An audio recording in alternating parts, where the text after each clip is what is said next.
Hello, ladies and gents. Happy Saturday, the last Saturday of the month. Please check in, subscribe. Also, pay attention to the poll that we're doing daily. You might not always be interested in my academic study, it's just how I do things methodically. But anyway, the poll always resonates with the audience to come in, check, engage with the audience. That's the main thing, isn't it? You don't want to just jump on a stream or jump on a news report. It's just the same old blurb. But anyway, so today's focus is on you, on us, humanity. What's your main focus in life? To conform. As a human being, how do we conform? We're all able-bodied, and we tend to do what the trend is said. If it's by the media, hobbies or interests, it's conforming to the human mold, isn't it? It's conforming. So no matter which shape or form you try and conform, it's going to be something that a human divide has chosen you to conform to, that you've liked the look of, or you found it interesting because others find it interesting.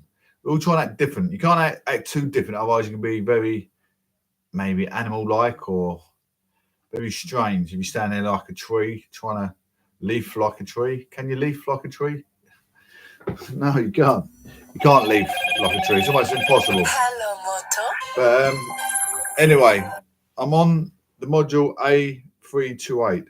How do empires begin? Page 166. 167. Portugal's empire in Asia. Establishment of a Portuguese trading route to India was an ambition before the Portuguese knew how to do it. Even before any Portuguese ships had rounded the Cape of Good Hope, the Portuguese crown had sent agents to Jerusalem, to East Africa, and to spice ports in India to gather political and commercial intelligence.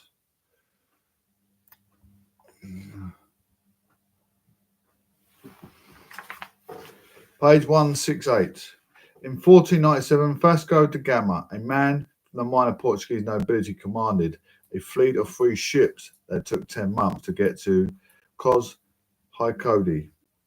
From Lisbon, and 11 months to get back. On the outward voyage, da Gama employed a professional pilot to guide the ships from Malinda on the coast of modern-day Kenya, but on the return voyage they did without local expertise. A sailor prior to northeast of Munson, the ship struggled to make headway, beset by successive calms and storms. So many men were lost to scurvy, and having arrived back in Malinda, one of the ships was burned, so the 2 remaining ships could be crewed. 3/4 of da Gama's men died before they arrived back in Lisbon. Although da Gama's mission laid the foundation for the Portuguese Empire in Asia, it also laid the foundation for many of the problems Portugal would face due to Gama's shortcomings as an ambassador. He was suspicious of the people in East Africa and Asia, partly fueled by his deep hostility to Muslims in Mozambique and Mombasa. The visit of da Gama's little fleet soon led to hostilities. We cannot know how far the Portuguese were responsible, but both places were very busy trading societies and used to welcoming outsiders.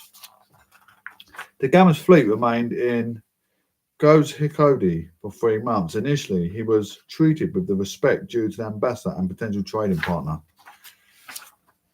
His hosts, however, were unimpressed with the ambassadorial gifts he presented. None were planned for, and with the trading goods the Portuguese could offer. The authorities and merchants grew suspicious of da Gama, and he responded by seizing hostages, taking some of them with him when the Portuguese left. This conflict may explain why he took no local pilot to show them the route back to East African coast. Language issues do not seem to have been the main problem. Some of the Portuguese spoke Arabic fluently, and while the main language of Cos Hycode and Malayan, there were plenty of locals who could translate.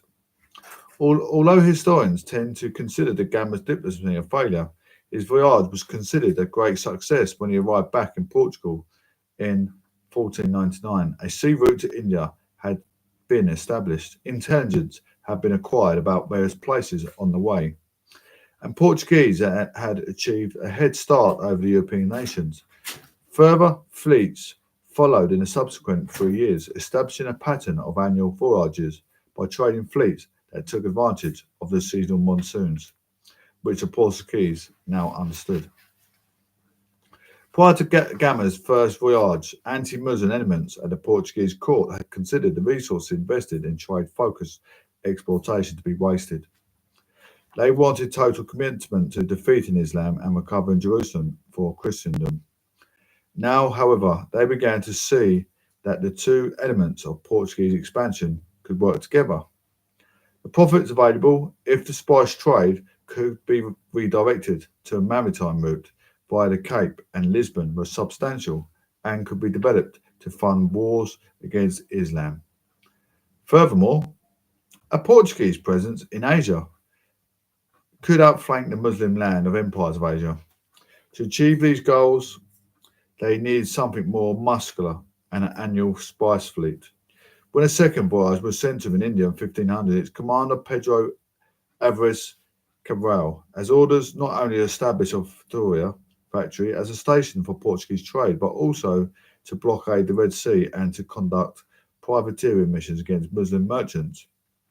Portuguese trade in Asia at the beginning of the 16th century was not just about pepper and spices, but also the pursuit of anti-Muslim gender.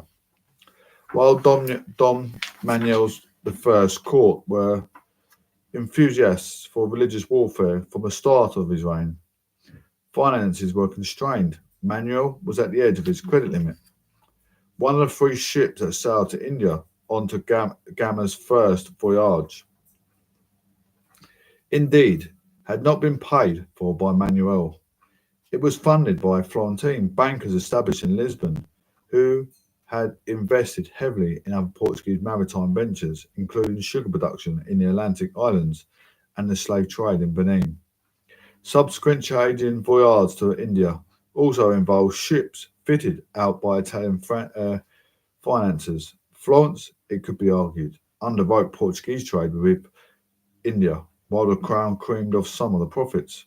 To make those profits greater and more secure, and to facilitate a planned flanking movement against Muslim states, Portugal needed a more permanent presence in the east, and one that was not quite so dependent upon Indian allies like the King of Kosha. By 1505, Portugal's Muscat trading and evident hostility to Muslim rulers and traders in the Indian Ocean had provoked a backlash from Muslim rulers in the Middle East. The Mamluk Sultan in Cairo threatened to destroy Christian sites in Palestine. If the Portuguese did not desist, the Ottoman Empire attacked Christian traders, most of whom were Venetian, in the eastern Mediterranean, although Venice and Portugal were trading rivals. When the veterans appealed to the West Europe for support, it was Dom Manuel who responded most forcefully, dispatching a fleet with orders to cooperate with Venice. Religious war, it seems, trumped trade rivalries at the time. The Muslim responses to Portuguese violence in the Indian Ocean led not to moderation on Samuel's part, but to a more forceful response. In 1505, the Portuguese presence was put on a more substantial footing in terms of administration, muscle, and status. The strategy of the Portuguese. So, how did the Portuguese state project its power in East Africa, Arabia, and Asia? The key components of this projection were through administration, trade, force, and culture. The Portuguese Empire in Asia, 1500 to 1700, second edition, Chichester, Wiley Blackwell. What was the broad Portuguese strategy of these years? To put the matter badly, for the crown, it was to trade where possible, to make war where necessary. If this was the essence of a crown strategy, it was not the whole of Portuguese strategy. We may consider, by way of illustration, the instructions given to D. Francisco de Almeida on his departure for India in 1505 by the king, after detailing the manner in which the voyage through the Atlantic is to be organised. There are several selections of Sofala and Kilwa on the African east coast, on Cochin and Malabar coast, on a proposed expedition to the Red Sea, and on the return cargoes for Europe, but interspersed the Red Sea on the return cargoes to Europe, but interspersed through all this, a great part of the regimento is taken up by another subject, laconically designated Prisus. This refers to part of Portuguese activity of lesser interest to the crown and more to the taste of fidalgos. Coastal activity and taking off prices.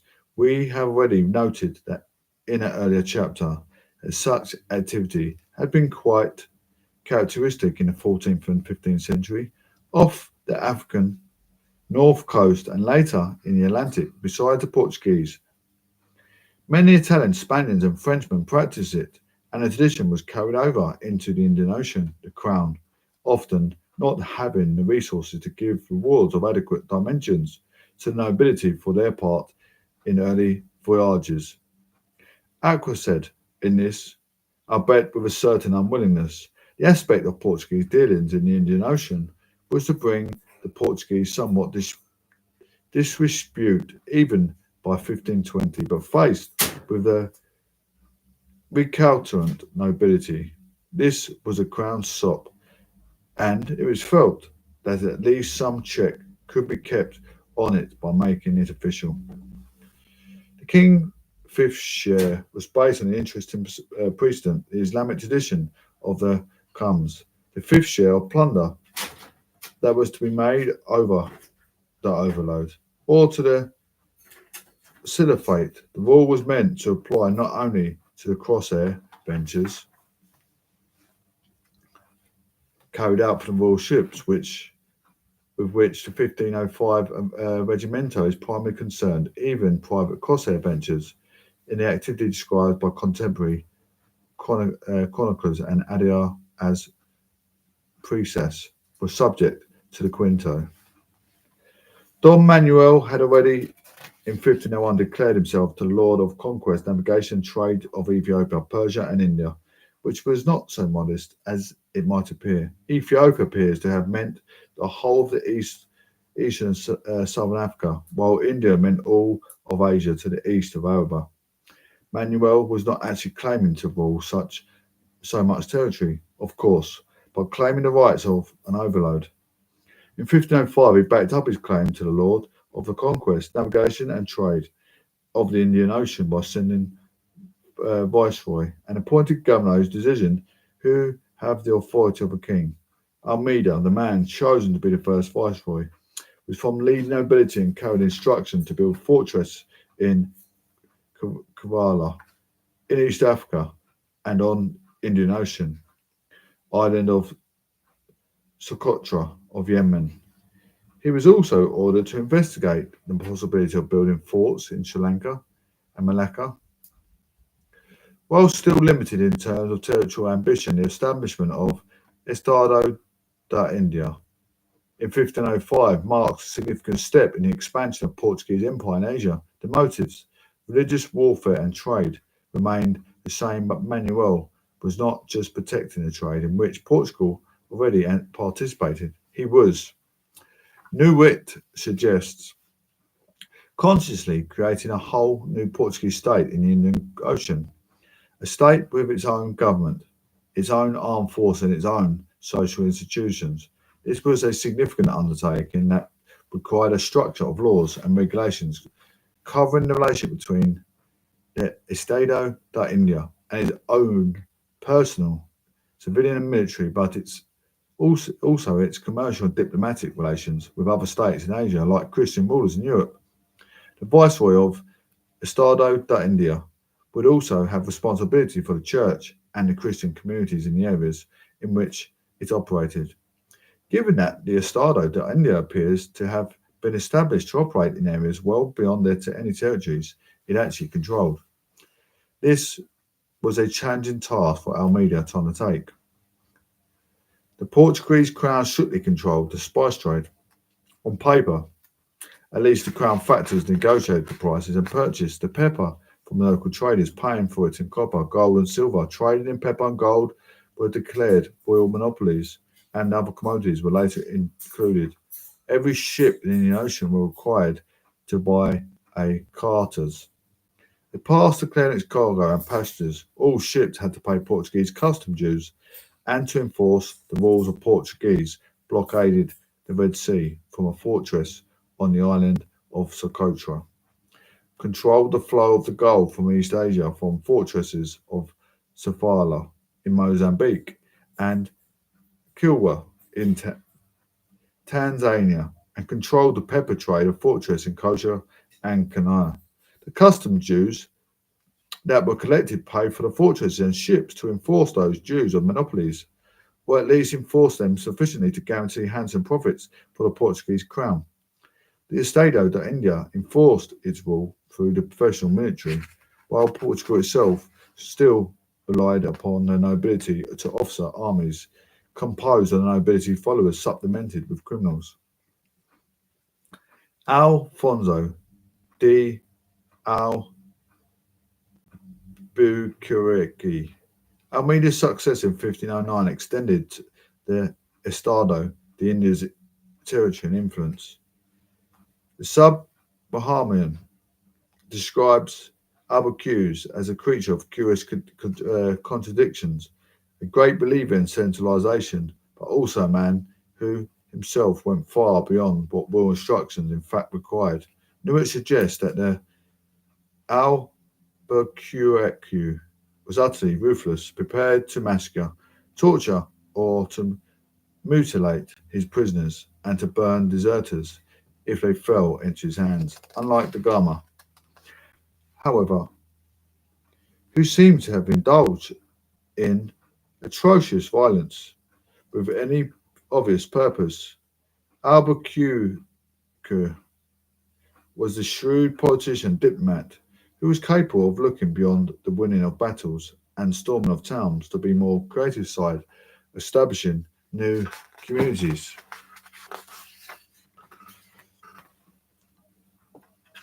Albuquerque believed that the mission of controlling the trade routes of the Indian Ocean and the spice trade to Europe could only be achieved by basing Portugal military power on more secure territorial footing. When a political vacuum occurred in the central Indian state of Bijapur, just a few weeks into the Albuquerque's governorship, he took the chance to seize the port city of Goa by capturing the city and its hinterland in 1510. Albuquerque's capital city, the Portuguese Empire in Asia, after the final victory, defending soldiers and all other Muslims in the city were massacred. Albuquerque proceeded 1511 to capture Malacca in what is now Peninsular Malaysia, and 1515 Hormuz, the Persian Gulf. The latter enclave was valuable for control of sea routes into Persian Gulf, while Malacca expanded Portuguese operations from the western Indian Oceans eastwards to China. Malacca was an established trading port situated conveniently where northeast and southwest monsoons met. Having a base to the east of Asia assisted the Portuguese to trade with ports in the Bay of Bengal, as well as in Southeast Asia, China, and Japan. Control of Malacca gave Portugal control of the Straits of Malacca, through which most maritime trade from the Far East to India and East Africa had to base.